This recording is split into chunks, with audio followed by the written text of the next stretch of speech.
Bismillahirrahmanirrahim. Assalamualaikum warahmatullahi wabarakatuh. Nama saya Alvina Damayanti dari kelas X5F dengan NIM 1904010146. Dalam video kali ini saya akan meresum materi mengenai komunikasi pemasaran. Di sini ada 6 materi. Yang pertama itu pengantar manajemen proyek, yang kedua pengantar analisis investasi, yang ketiga peramalan dan perencanaan agregat, yang keempat pemilihan lokasi, yang kelima desain produk dan jasa, yang keenam kapasitas produksi. Langsung saja kepada materi pertama, yaitu pengantar manajemen proyek. Jadi manajemen proyek, manajemen merupakan proses yang terdiri dari kegiatan merencanakan, mengorganisasikan, memimpin dan menggerakkan dan mengendalikan sumber daya organisasi untuk mencapai tujuan organisasi. Dan manajemen proyek itu sendiri merupakan sarana untuk merencanakan, mengorganisasikan, dan mengimplementasikan, mengontrol kegiatan dan sumber daya ekonomi dalam proyek. Jadi tujuan manajemen proyek tersebut itu ada 7. Yang pertama efisiensi, yang kedua kontrol terhadap proyek lebih baik sehingga proyek dapat sesuai dengan skop, biaya sumber daya dan waktu yang telah ditentukan. Yang ketiga meningkatkan kualitas, yang keempat meningkatkan produktivitas, yang kelima dapat menekan resiko yang timbul, yang keenam koordinasi internal menjadi lebih baik, yang ketujuh meningkatkan semangat, tanggung jawab serta loyalitas tim terhadap proyek, yaitu penugasan yang jelas kepada masing-masing anggota tim. Selanjutnya yaitu materi kedua, yaitu pengantar analisis investasi. Jadi analisis investasi wajib dilakukan dalam proses pengambilan keputusan investasi.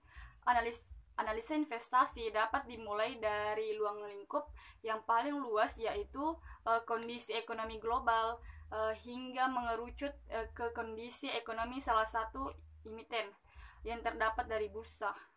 Sebaliknya, analisis investasi juga dapat dimulai dari menilai kinerja keuangan emiten, kemudian dibandingkan dengan kinerja emitik dengan dalam ekonomi dalam sektor yang sama.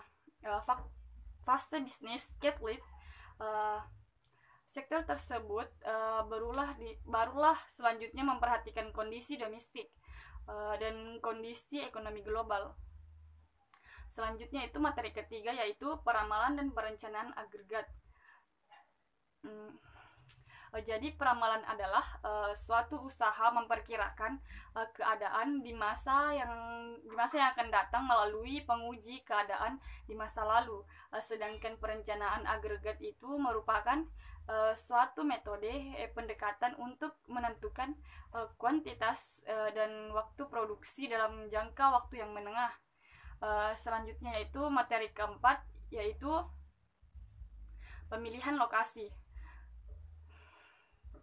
Jadi lokasi adalah suatu tempat usaha atau aktivitas perusahaan yang beroperasi dan melakukan kegiatan untuk menghasilkan barang, jasa, atau tempat konsumen untuk datang untuk berbelanja. Dan pemilihan dalam pemantapan lokasi merupakan ilmu menyelidiki tata ruang atau spot order, suatu kegiatan ekonomi pemilihan. Dalam suatu pemilihan lokasi yang strategis dan tepat sangat menentukan keberhasilan suatu usaha di masa yang akan datang. Jadi menurut Tarigan tahun 2006, ia mengatakan bahwa teori lokasi adalah ilmu yang menyelidiki tata ruang atau spot order yang kegiatan ekonomi, atau ilmu ekonomi yang menyelidiki geografi ekonomi dari sumber-sumber potensial serta hubungan dengan atau pengaruhnya ke keberadaan lokasi atau berbagai lokasi usaha dalam kegiatan baik ekonomi maupun sosial. Jadi materi kelima yaitu desain produk dan jasa. Salah satu strategi produk adalah pembangunan kemampuan tertentu dan konstitusi keluarga produk dan jasa yang sudah ada. Strategis produk yang efektif yaitu menghubungkan keputusan produk dan investasi, pangsa pasar dan siklus produk, dan menggambarkan luasnya limit dan produk. Tujuan dari keputusan produk itu yaitu untuk mengembangkan dan menerapkan sebuah strategi yang baru yang dapat memenuhi permintaan pasar dengan keunggulan bersaing. Fokus keunggulan bersaing seperti perbedaan biaya rendah dan respon cepat. Selanjutnya itu materi terakhir yang keenam yaitu kapasitas produksi.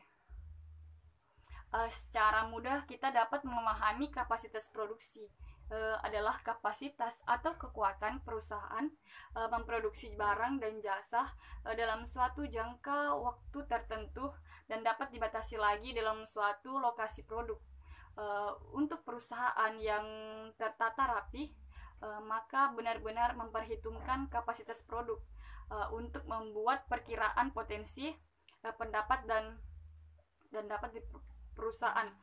Sebagai contohnya yaitu dalam sebuah contoh kapasitas contoh kedai kopi. Contohnya sebuah kopi yang di mall dalam suatu menjual kopi susu harga 20.000. Kedai kopi ini memiliki sebuah outlet atau di mana seorang pegawai yang melayani pada setiap shift. Pegawai ini dapat membuat kopi dengan waktu mulai dari penggalang data, meracik, dan membayar dan memberi kembalian kepada konsumen.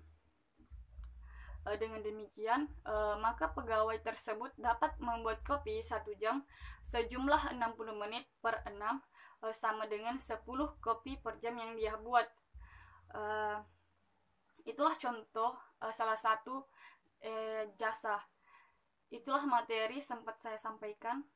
Saya akhiri. Wassalamualaikum warahmatullahi wabarakatuh.